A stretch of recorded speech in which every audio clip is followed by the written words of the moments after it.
I knew something was wrong the moment the laughter stopped. Not the polite kind that drifts around weddings like perfume.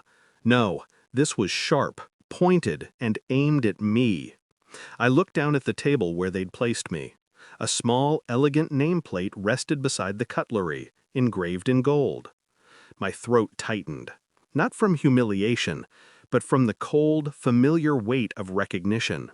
I'd seen cruelty wear nicer shoes, but this was handcrafted. The bride's family sat a few feet away, whispering, smirking, waiting for my reaction like spectators at a demolition. I didn't give them one. I simply inhaled, steady and slow. Then I heard my son say, "Dad?" His voice cracked. That hurt more than the words etched in gold. And that's where the real story begins. I met her, my ex-wife, Mara, on a Tuesday afternoon at a bookstore she pretended to love. She told me she admired how simple I was, how grounded, how real.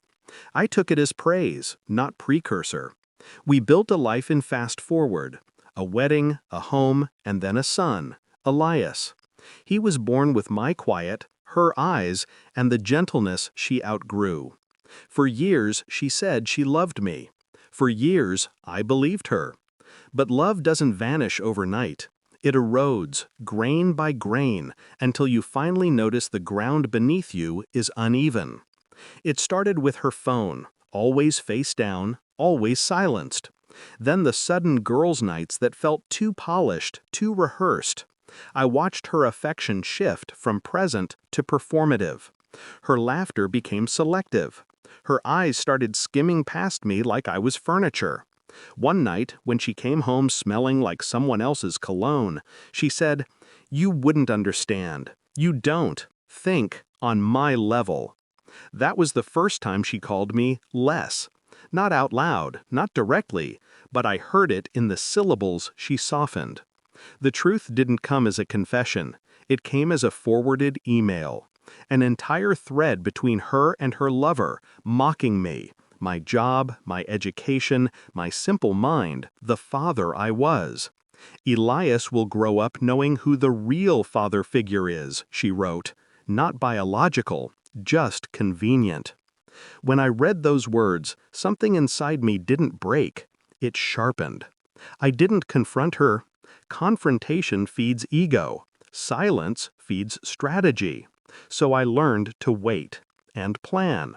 While she stayed busy with her affair, I built my case.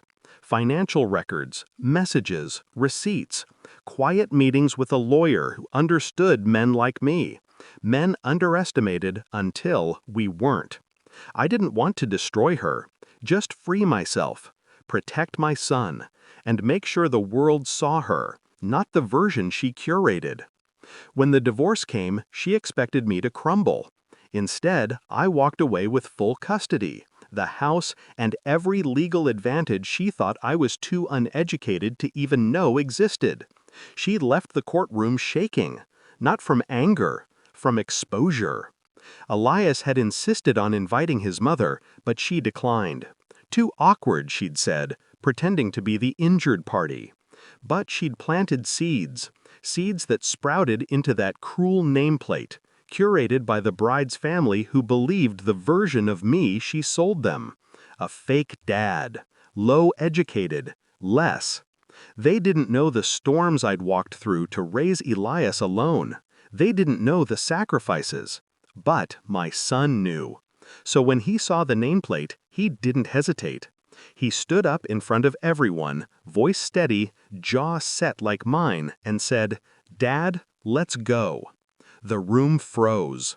He didn't shout, he didn't cry, he simply walked to me, put a hand on my shoulder, and lifted the nameplate high enough for every smug face to read.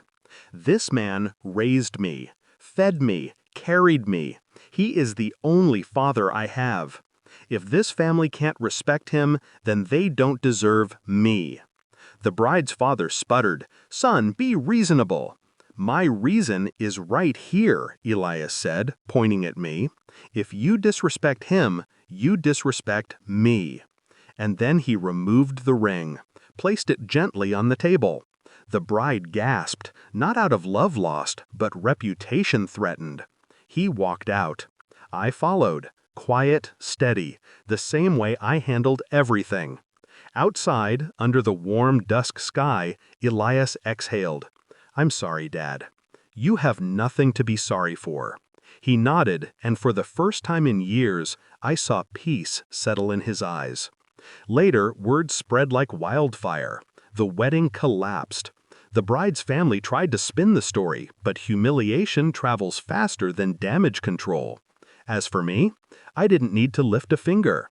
Respect returned to me through the one person whose judgment mattered. And Mara, the architect of my humiliation, watched from afar as her lies unraveled.